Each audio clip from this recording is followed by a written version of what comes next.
నమస్తే, welcome to Leo. మనతో ఉన్నారు పొలిటికల్ అనలిస్ట్ శ్రీలీల గారు. నమస్తే అండి. నమస్తే.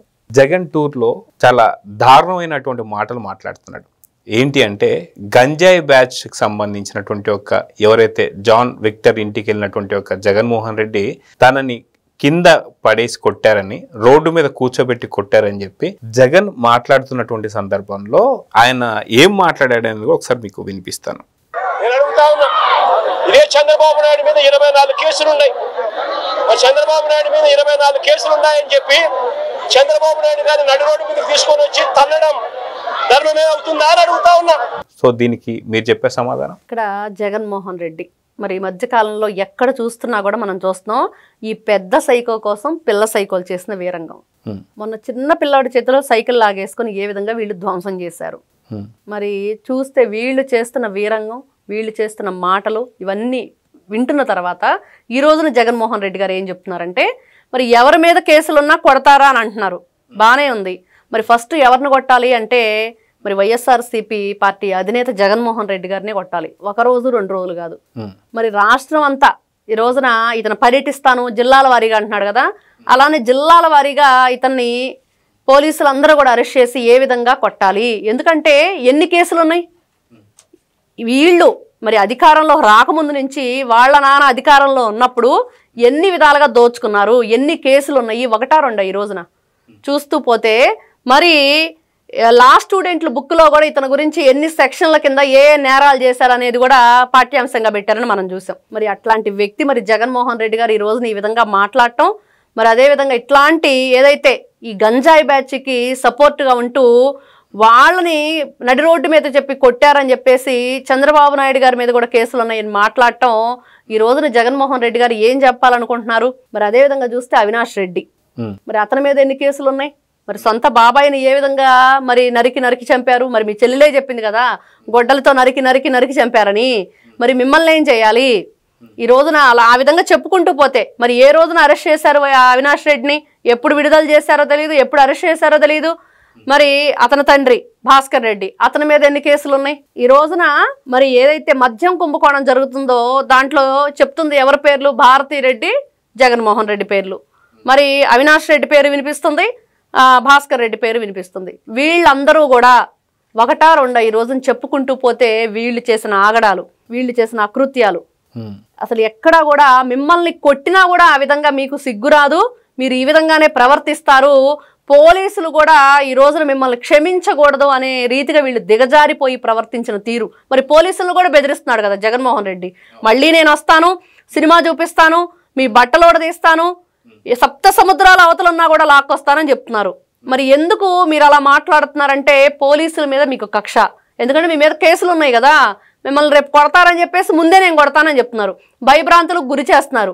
పోలీసులు ఈ రోజు నిజంగా మరి గతంలో మహిళా పోలీసులు కూడా ఉన్నారు. మరి బట్టలోడు తీసి మీరు ఈ విధంగా మాట్లాడుతున్నారు, మరి క్షమించమని మీరు కోరాలి అంటే ఎక్కడా కూడా అతను కోరలేదు. ఈ రోజున ఎవరైతే గంజాయి బ్యాచ్, సైకో బ్యాచ్ వాళ్ళు చేసిన వికృత చేష్టలు, ఎంత అమానుషంగా వాళ్ళు ప్రవర్తించిన తీరు గంజాయి మత్తులో.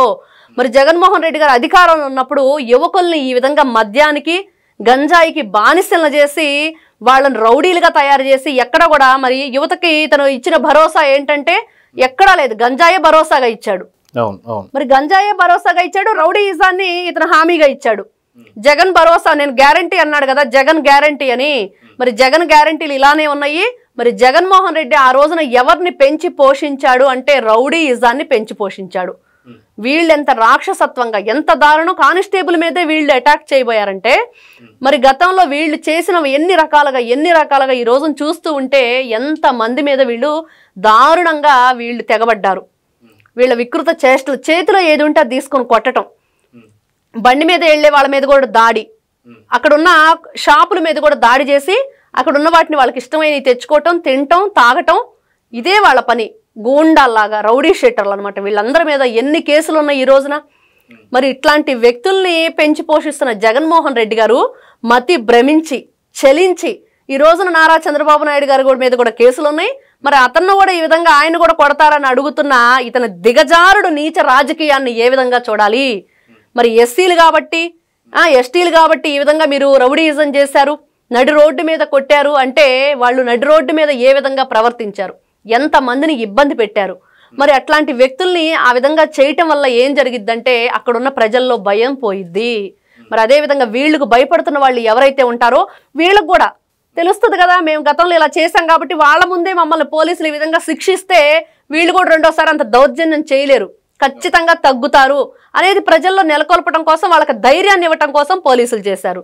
కానీ జగన్మోహన్ రెడ్డి గారు మాట్లాడే మాటలు, నేను ఒక పెద్ద సైకోని, నేను ఒక గంజాయి బ్యాచ్ని నేను తయారు చేశాను అధికారంలో ఉన్నప్పుడు, కాబట్టి అట్లాంటి గంజాయి బ్యాచ్కి నేను సపోర్ట్ చేయడానికి వస్తాను, ఇట్లాంటి రౌడీల్ని నేను పెంచి పోషిస్తాను, సాక్షాత్తు మా బాబాయిని, మా ఎంపీని, మరి అదేవిధంగా అప్పుడు దళిత డాక్టర్ సుధాకర్ని, మరి అదేవిధంగా సుబ్రహ్మణ్యాన్ని, మా ఎమ్మెల్సీ మహా గుణవంతుడు బుద్ధిమంతుడు, మరి ఎమ్మెల్సీ హోదాలో ఉండి మరి సొంత డ్రైవర్ని చంపి డోర్ డెలివరీ ఇచ్చి మిగతా కార్యక్రమాలు చేసుకోమని చెప్పాడు.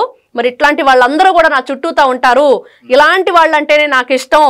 మరి ఎవరు క్వశ్చన్ చేస్తే గతంలో మరి దీని మీద ఉన్న బాటిల్ మీద ఉన్న రేట్ ఎంత, వీళ్ళు అమ్ముతుంది ఏంటి, దీంట్లో ఉన్న మందు ఎలా ఉంటుందని ఒక వ్యక్తి అడిగితే మరుసటి రోజుగా శవం అయిపోయాడు. అక్కడున్న లేబులు, అక్కడున్న షాప్ నెంబరు అన్ని కూడా అతను అడిగాడు. భారతిరెడ్డి గారి పేరు అడిగి మరీ చెప్పాడు ఆ రోజున. అతను చంపేశారు. మరి ఏదైతే ఇసుక మాఫియా నడుస్తుందంటే అతను ఒక దళితుడు, మరి అతను శిరోమండనం చేశారు కదా, మరి బట్టలు లేకుండా పోలీస్ స్టేషన్లో కొట్టారు కదా. మరి అప్పుడు జగన్మోహన్ రెడ్డి గారు ఎందుకు మాట్లాడలేదు? ఎందుకు ఆ రోజున కులం కార్డు గుర్తు రాలేదు? ఎందుకు ఆ రోజున వాళ్ళు దళితులు అని చెప్పి మీకు ఆ రోజున తెలియదా? మరి ఎవరైతే అమర్నాథ్ గౌడ, మరి ఆ అబ్బాయిని పెట్రోల్ పోసి సజీవ దహనం చేశారు కదా, అతను ఒక బీసీ సామాజిక వర్గానికి చెందిన వ్యక్తి కదా, మరి ఆ రోజున గుర్తుకు రాలేదా? చదువుకునే అబ్బాయి, 10వ తరగతి అబ్బాయి, వాళ్ళ అక్కని ఎవరో ఏడిపిస్తున్నారని చెప్పేసి ఇట్లాంటి గంజాయి బ్యాచ్ని ఆ రోజు కూడా, ఇదే గంజాయి బ్యాచ్నే కదా అతను చేసింది. మరి ఇదే గంజాయి బ్యాచ్ గతంలో మొన్న 2024 ఎలక్షన్ అప్పుడు మరి అక్కడ క్యూ లైన్లో వెళ్ళేటప్పుడు అక్కడున్న ఓటర్ మీద దాడి చేసిన ఎమ్మెల్యే, మరి అదేవిధంగా అతని అనుచరులు ఈ గంజాయి బ్యాచ్, వీళ్ళందరూ కలిసి అక్కడ ఓటర్ని ఏ విధంగా దాడి చేసి కొట్టారు. ఇవన్నీ కనిపిస్తున్నప్పుడు జగన్మోహన్ రెడ్డి గారు ఇప్పుడు ఈ రోజున వచ్చి మాట్లాడటం నిజంగా ఎలా ఉందంటే, నేను ఒక రాక్షసుణ్ణి, ఇట్లాంటి రాక్షస మూకనే నేను ఇష్టపడతాను, వాళ్ళని పెంచి పోషిస్తాను, వాళ్ళని ఈ విధంగా పలకరిస్తాను, పరామర్శిస్తాను, వాళ్ళ కోసం నేను ఏదైనా చేస్తాను అని చెప్తున్నట్టుంది. అయితే ఇక్కడ మనం చూసుకుంటే చాలా క్లారిటీగా ఇదంతా విన్న తర్వాత, చూసిన తర్వాత, అక్కడ జగన్ మాట్లాడుతున్న తర్వాత నాకు ఒకటి అనిపిస్తుంది. ఏంటి అంటే గతంలో మొన్న మధ్య జరిగినటువంటి ఇండియా పాకిస్తాన్ సంబంధించినటువంటి యుద్ధ వాతావరణం ఏదైతే ఉందో అక్కడ చనిపోయినటువంటి ఒక ఉగ్రవాదులకి ఏదైతే పాకిస్తాన్ జెండా కప్పి అవును వీరు మావారే అని చెప్పి పూర్తిగా దొరికిపోయినటువంటి పాకిస్తాన్ మనం చూసాం. ఈ రోజు గంజాయి మూకలకి పూర్తి సపోర్ట్ ఇచ్చి వాళ్ళ ఇంటి దగ్గరికి వెళ్ళి వాళ్ళకి మద్దతుగా మాట్లాడుతూ అట్లా ఎవరైతే జాన్ విక్టర్ని కొట్టినట్టుగానే చంద్రబాబు నాయుడు కొడతారా అని చెప్పేసి ఒక మాట మాట్లాడిన తర్వాత ఖచ్చితంగా ఇలాంటి వాళ్ళందరికీ నేనే సపోర్ట్ అని చెప్పి పూర్తి నిర్ధారణ అయిపోయిందని చెప్పి అనుకోవచ్చు అంటారా? ఖచ్చితంగా చాలా మంచి పోలిక, ఇదైతే కరెక్ట్ గా వాళ్ళకి సరిపోయింది.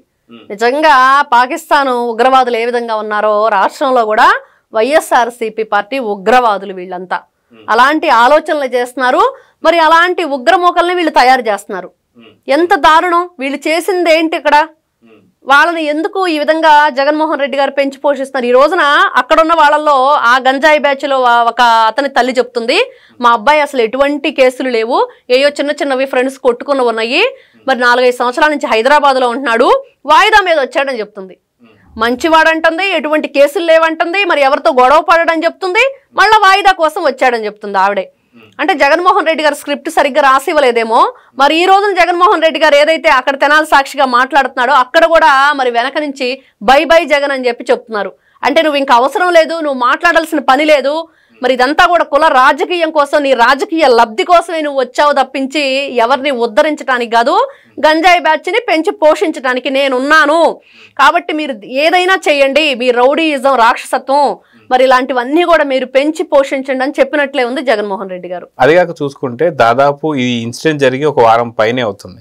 సో జగన్ కూడా ఎందుకు ఇంత డిలే అయిందంటే కొంత సమాచారం ఏంటి అంటే జనాలు ఎవరు కూడా రావడం లేదని, సో జనాలు సమీకరిస్తాను కనీసం మాకు 4 రోజులు టైం కావాలని చెప్పి, అది కూడా ఇరుకు సందుల్లో అయితేనే అక్కడి నుంచి విజువల్స్ తీసుకుని చెప్పి అంటూనే అక్కడికి 4-5 రోజుల పాటు అక్కడున్న గంజాయి బ్యాచ్లు కావచ్చు వీళ్ళందరినీ కూడా తరలిస్తానికి టైం పట్టింది అంటున్నారు. అది నిజమేనా? ఖచ్చితంగా గతంలో మనం ఏది చూసినా కూడా జగన్మోహన్ రెడ్డి గారికి సంబంధించి సిద్ధం సభలు ఏ విధంగా గ్రీన్ మ్యాట్ వేసి చేశారో చూసాం. మరి లేని జనాన్ని కూడా కనిపించేటట్లు వీళ్ళు చేసిన గ్రాఫిక్స్ ఏమన్నాయో, మరి ఇట్లాంటి టయాల్లో గ్రాఫిక్స్ చేయటం కుదరదు కాబట్టి అట్లాంటి ఇరుకు అందుల్లో చేసి అట్లాంటి చిన్న చిన్న ప్లేసుల్లో చేస్తే తక్కువ జనం కూడా అక్కడ ఏదో గుమ్ముగూడి గందరగోళాన్ని సృష్టించి మరి జనాలు గతంలో చెప్పినట్టు జగన్మోహన్ రెడ్డి గారు బయటకు వస్తే మరి కూటమి ప్రభుత్వం సెక్యూరిటీ కూడా కల్పించలేనంత గొప్పగా వస్తారు జనాలని మరి ఆ విధంగా చెప్పుకోవటం కోసమే తప్పించి అక్కడ ఎవరు కూడా లేని పరిస్థితి, రాని పరిస్థితి. కాబట్టి వీళ్ళు రోజు కూడా ఇంటింటికి తిరగటం గతంలో చూసాం. వైవి సుబ్బారెడ్డి తల్లిగారు మరణించినప్పుడు వెళ్ళినప్పుడు కూడా ముందు రోజే అందరూ కూడా పిలుపులు, మనం ఇంట్లో ఏదైనా శుభకార్యం ఏదైనా జరిగితే మనం ఎట్లా పిలుస్తామో వీళ్ళు కూడా మా సైకో వస్తున్నాడు మీరు అందరు రండి అని చెప్పేసి ఒక పిలుపు ఇవ్వటం. మరి డబ్బులు కావాలంటే డబ్బులు, మందు కావాలంటే మందు, బిర్యానీ ప్యాకెట్లు ఇస్తాము, ఎలా అయినా సరే మీరు రావాలి అని చెప్పేసి మరి మనం చూసిన ఎలక్షన్ అప్పుడు కూడా వెళ్ళిపోతుంటే ఉండండి మీకు భోజనాలు ఉన్నాయి అని చెప్పి చెప్పటం. ఇది వీళ్ళ పరిస్థితి. అదే రాప్తాడు దగ్గర కూడా చూసాం. ఏదైతే తోపుతుర్తి అక్కడ ఉన్నటువంటి ప్రకాష్ రెడ్డి కూడా వాళ్ళకి మెసేజ్లు పెట్టడం, అందరూ హెలికాప్టర్ దగ్గర చూసుకొచ్చేయండి అని చెప్పేసి డబ్బులు పంచడం చూస్తూ వస్తున్నాం. సో ఈ బ్యాచ్ దానికి అలవాటు అయింది కాబట్టి అలాంటి బ్యాచ్లు తప్ప ఇంకెవరు లేరనుకోవచ్చు జగన్ కి సంబంధించి. ఖచ్చితంగా అండి. ఈ రోజున అసలు పార్టీ ఏమైపోతుంది, ఈ రోజున పార్టీని నిలబెట్టుకోవడానికి ఈ రోజున జగన్మోహన్ రెడ్డి మళ్ళీ నేను వస్తానంటున్నాడు. అసలు ఇతనికి ఎమ్మెల్యే క్యాండిడేట్లు ఎవరైనా వస్తారా? ఎక్కడా కూడా రాని పరిస్థితి. జెండా పట్టేవాడు కట్టేవాడే లేదు. ఇంకా పార్టీ ఇంకెక్కడ ఉండేది అనేది ఈ రోజు మనకు కనిపిస్తుంది.